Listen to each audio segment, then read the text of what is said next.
Hello, this is Aralf. Welcome to the video lecture series on the course of Design of Steel Structure.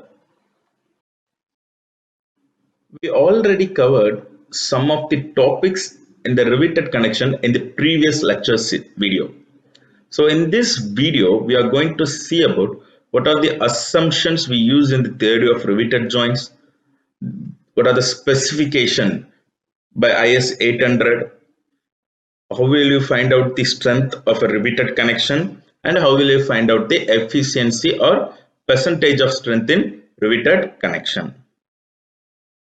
Let's start with the assumptions in theory of riveted joints. The analysis of joints is very complex. It is simplified by making a few assumptions. The first assumption is the tensile stress is uniformly distributed on the portion of the plate between the rivets. Second is friction between the plates is neglected. Third is shearing stress is uniformly distributed on the cross section of the rivets. Fourth is the rivets fill the hole completely. Fifth is stress in a plate is assumed to be uniform. Sixth is bending stress in rivets is neglected. Seventh is bearing stress distribution is uniform and the contact area is D by T. Next topic is specification. So in the previous lecture, we studied three failures can be eliminated if you are having minimum pitch distance and minimum end distance. That failures are shearing failure of plate, bearing failure of plate, and splitting failure of plate. For this, we need some specification to be followed. So, to estimate the strength of the riveted joints and to ensure the safe design, the specification for pitch and edge distance as laid down by Indian Standard 800 1984 must be observed strictly. Under this specification, first one is diameter. There are two diameters. One is nominal diameter, another one is gross or effective diameter. The nominal diameter is the diameter of rivet before riveting process. This nominal diameter is also same as the shank diameter of rivet. So if how we can find the nominal diameter of the rivet is by using Unwin's equation. If the thickness of the thinner connected member is given in mm, we have to use this formula, that is psi is equal to 6.04 root T. If the thickness of thinner connected member is given in meter, then we can use psi is equal to 1.91 into root T. So this is the formulas we can find the diameter of rivet as per based on the thickness of thinner connected member. Gross or effective diameter. It is the diameter of rivet after the riveting process. It is also same as the diameter of rivet hole. So we can find the gross or effective diameter by using formula D is equal to, that is diameter gross diameter or diameter of rivet hole is equal to psi plus 1.5 mm. When we can use this means if the nominal diameter of the rivet is less than or equal to 25 mm. If it is the nominal diameter of rivet is greater than 25 mm, we can use D is equal to psi plus 2.0 mm. Next is pitch. It is the center to center distance between two consecutive rivets and measured parallel to the load direction. Rivet should be placed apart at a sufficient distance for the following reason: to prevent tension failure of members between the two consecutive rivets and to permit efficient installation of rivet. For these two conditions, we have to place the rivet at a sufficient distance. It is desirable to place the rivets sufficiently close together for the following reasons. The first reason is to reduce the length of the connection and gusset plate so that to have a compact joint. Second is to have uniform stress in the rivet. So the minimum and maximum pitch distances are given by the IS 800 1984. Let's see. The minimum pitch distance. The distance between center of holes should not less than 2.5 times the nominal diameter of the rivet. So for a minimum pitch, it should not less than the 2.5 times the nominal diameter. And the maximum it can go up to, if it is in tension member, it can go up to 16T or 200 mm, whichever is less, or in a compression member, 12T or 200 mm, whichever is less, where T is the thickness of thinner connected member. Next is gauge. It is the center to center distance between two adjacent rivets measured normal to the direction of load in a member. So in this diagram, so here pitch is parallel to the load direction. See here, the load is applied in this direction, so pitch is along measured in the parallel to the load direction, whereas gauge will be measured normal perpendicular to the direction of the load. These gauge lines are also called as rivet lines. Gauge lines will also called as rivet lines. Next is end distance. End distance, it is the distance from the center of rivet hole to the nearest edge of main plate or cover plate measured parallel to the direction of the load in member. So end distance, it is parallel to the direction of the load member. Edge distance, it is perpendicular to the direction of the load in member. Edge distance is distance from center of rivet hole to the nearest edge of main plate or cover plate measured perpendicular to the direction of load in member. So pitch is measured along the parallel to the direction of load. Gauge is measured perpendicular to the direction of load. End distance is measured parallel to the direction of load, and edge distance measured perpendicular to the direction of load. The minimum edge or end distance is taken by E minimum is equal to 1.5 into diameter of rivet holes for machine frame cut edges. If it is an hand frame cut edges, E minimum is equal to 1.7 into diameter of rivet holes. And the maximum edge or end distance is given as per IS 800 1984. Emax is given as 37 mm plus 40, or it is not, this is exposed to weather.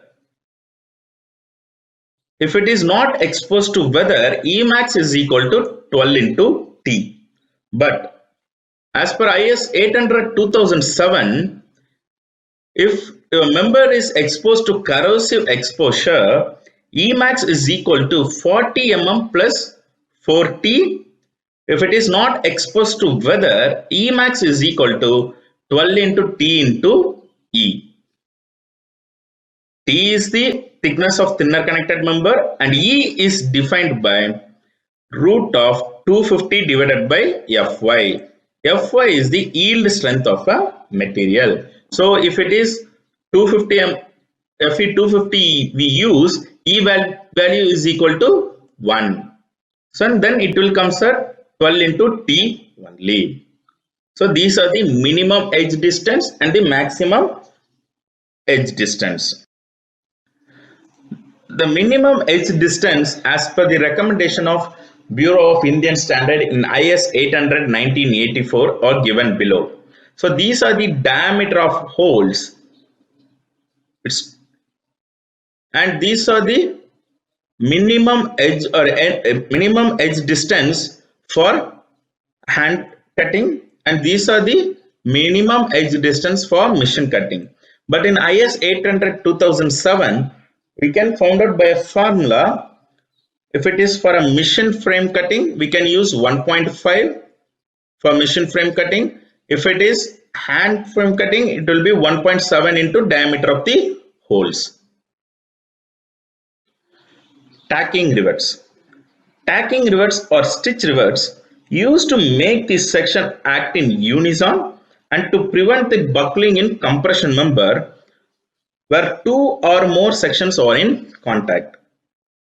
So when the distance between the center of two consecutive rivets exceeds the maximum specified pitch as described in IS 800, that is for a compression member 220 or 200 mm, whichever is less. For a tension member 16T or 200 mm, whichever is less, additional rivets are provided. These additional rivets are called tacking rivets or stitch rivets. These are not subjected to calculated any stresses. For plates and flats, the maximum pitch distance for a tacking rivets is, if it is not exposed to weather, 12T or 300 mm, whichever is less. If it is exposed to weather, 16T or 200 mm, whichever is less. And for double angles, T sections, channel sections, the maximum pitch distance is 600 mm for compression member and 1000 mm for tension member. Permissible stresses in rivets. So according to the different types of rivet, the permissible stresses in shear, in tension, in bearing values are given below.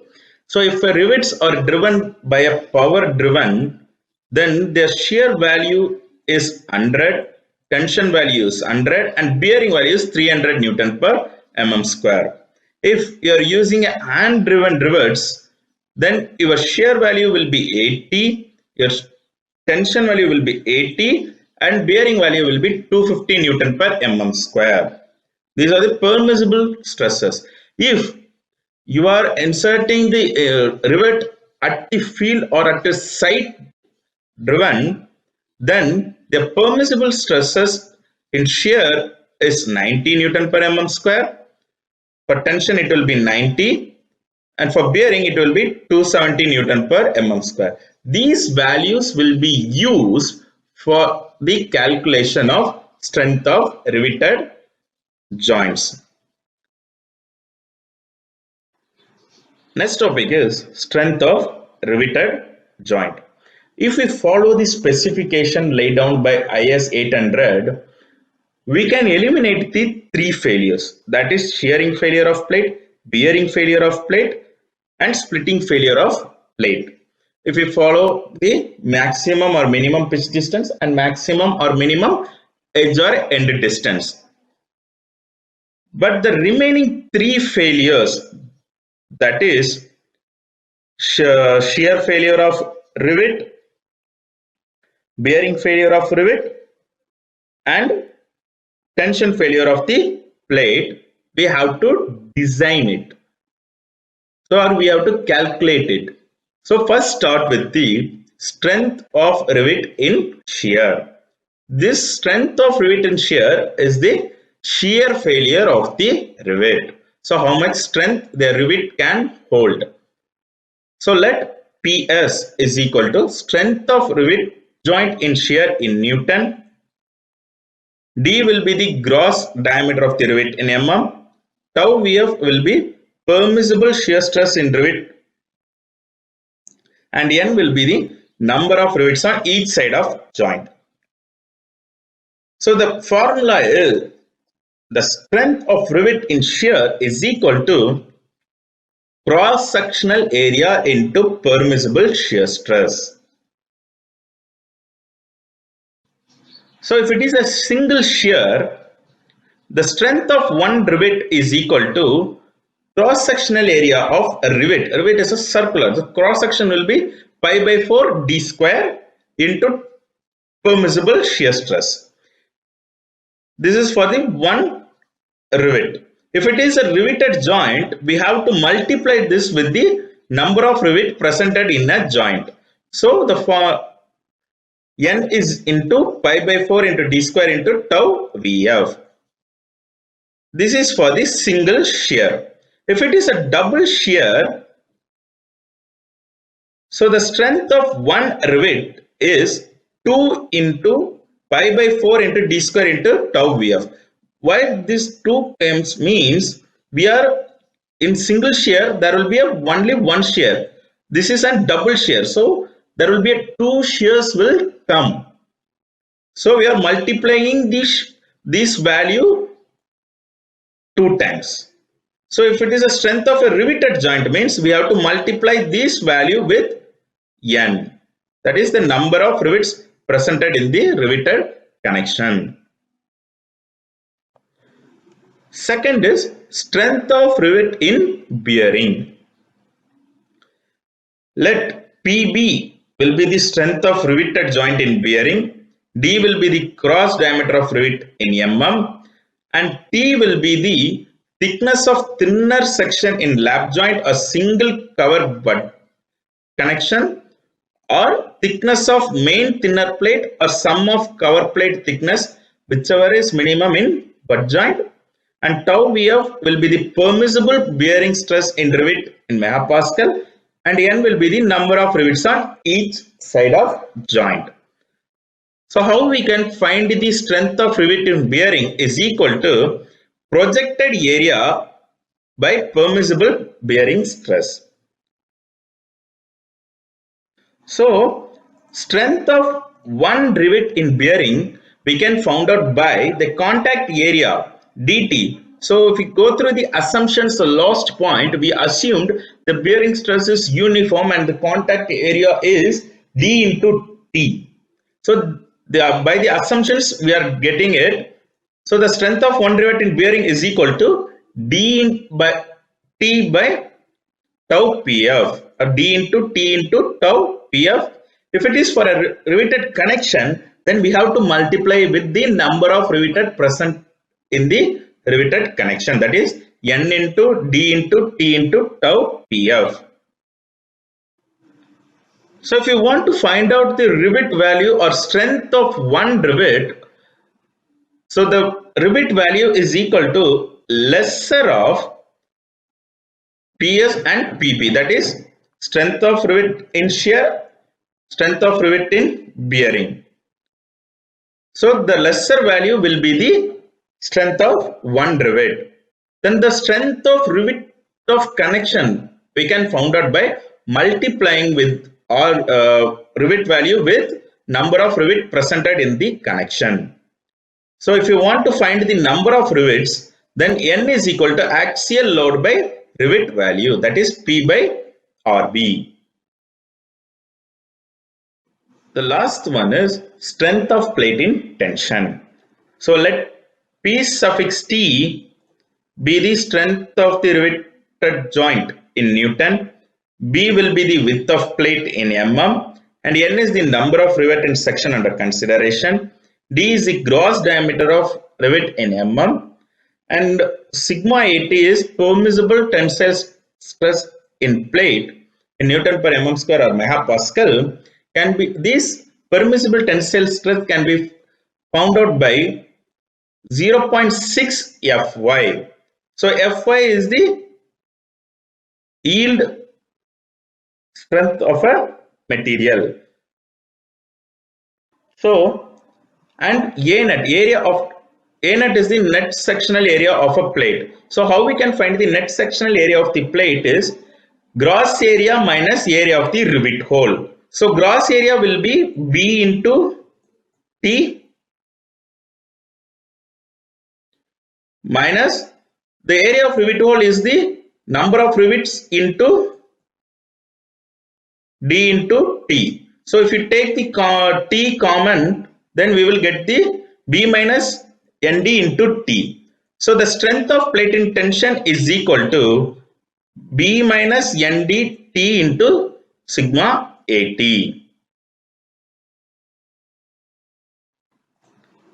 Next is strength of riveted connection PC. The PC value, the strength of riveted connection value is calculated by the minimum of strength of rivet in shear, strength of rivet in bearing, and the strength of plate in tension values. For a safety of riveted connection, the axial load should be less than or equal to the strength of riveted connection. If axial load is greater than the strength of riveted connection, we have to redo the design. Final part is efficiency or percentage of strength of riveted connection. So eta is equal to strength of riveted connection divided by strength of solid plate or main plate into 100. So strength of riveted connection, that is PC, we can the minimum of PS, PB or PT, and the strength of solid plate or main plate is calculated by gross area into permissible tensile stress. So B into T into sigma AT. So in this video, we covered how we have to find the diameter, that is nominal diameter, and cross or effective diameter, and what is the minimum pitch distance and maximum pitch distance. So what are the minimum edge distance or maximum edge distance, what are the tacking rivets. Then we do the design part, that is a strength of rivet in shear, strength of rivet in bearing, and strength of plate in tension. In the upcoming video lecture series, we do a problem of it so that you can easily understand how we have to design a rivet to the axially load. Thank you.